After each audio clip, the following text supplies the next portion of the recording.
নমস্কার বন্ধুরা, কেমন আছো তোমরা সবাই? আশা করছি সবাই ভালো আছো।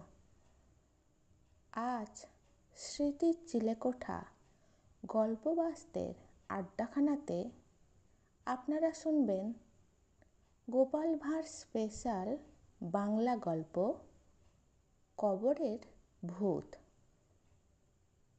লোক বলল কবরের পাশে ভূত বসে। গোপাল গিয়ে বলল, ভূতদা কেমন আছো?